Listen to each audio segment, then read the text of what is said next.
Indonesia sempat mengalami masa demokrasi parlementer, tetapi banyak ketidakstabilan yang terjadi pada sistem tersebut. Bapak Soekarno, presiden pada saat itu, akhirnya menemukan sebuah solusi, dan solusi itu ikut mengubah sistem pemerintahan Indonesia. Gantian dari demokrasi parlementer ke demokrasi terpimpin berawal dari Dekret Presiden 5 Juli 1959 yang dikeluarkan oleh Soekarno. Undang-Undang Dasar 1945 kembali diberlakukan dan seluruh keputusan pemerintah berpusat kepada kepala negara. Awalnya, demokrasi terpimpin bertujuan menata kembali sistem pemerintahan yang kurang stabil semasa demokrasi parlementer. Tetapi, nyatanya kekuasaan presiden saat itu terlalu besar, sehingga pemerintah mengarah ke otoriter. Misalnya, presiden langsung menunjuk anggota MPRS, padahal harusnya dipilih lewat pemilu.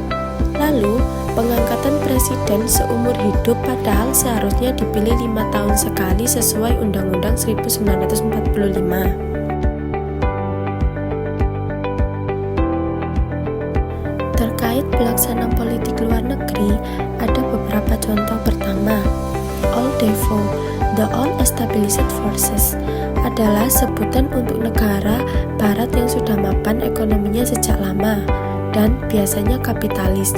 Dan NEVO, The New Emerging Forces, adalah sebutan untuk negara-negara baru yang biasanya sosialis.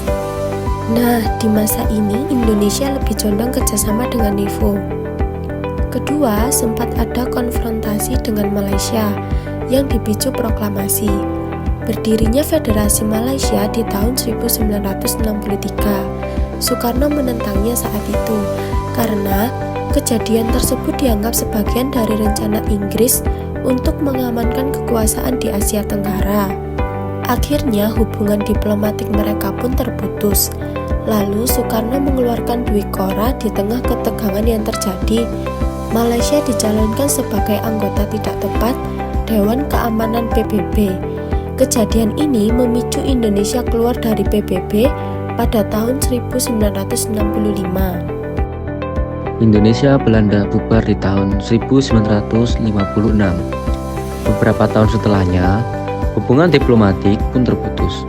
Seluruh warga Belanda yang ada di Indonesia dipulangkan, begitu juga duta besar dan para ekspatriat Indonesia yang ada di Belanda dipanggil pulang ke Indonesia. Tak hanya itu, Indonesia juga membentuk Provinsi Irian Barat dengan ibu kota Soasio untuk menandingi negara Papua buatan Belanda. Puncak konfrontasi pun terjadi saat Soekarno mengeluarkan Tri Korah atau Tri Komando Rakyat. Untungnya, hal ini tidak berakhir sia-sia. Di tahun 1962, Indonesia dan Belanda sepakat untuk berunding di markas besar PBB dan akhirnya menyepakati New York Agreement. Perkembangan ekonomi.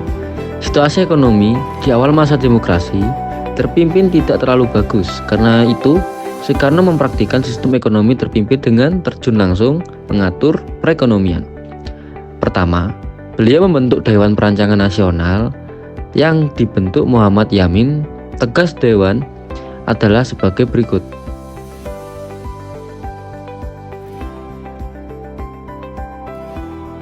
Beberapa tahun setelahnya, Depernas Dewan Perancangan Nasional digantikan oleh Badan Perancangan Pembangunan Nasional yang dipimpin langsung oleh Soekarno. Ketua pemerintah melakukan penurunan nilai untuk menekan inflasi dan jumlah uang yang beredar.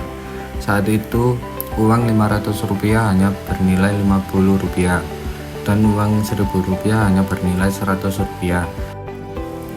Terakhir dikeluarkan Deklarasi Ekonomi atau DEKON yang sebenarnya bertujuan mencapai kemajuan ekonomi, tapi pada pelaksanaan DEKON tidak bisa mengatasi kesulitan ekonomi. Masalah inflasi dan perekonomian Indonesia malah menjadi stuck.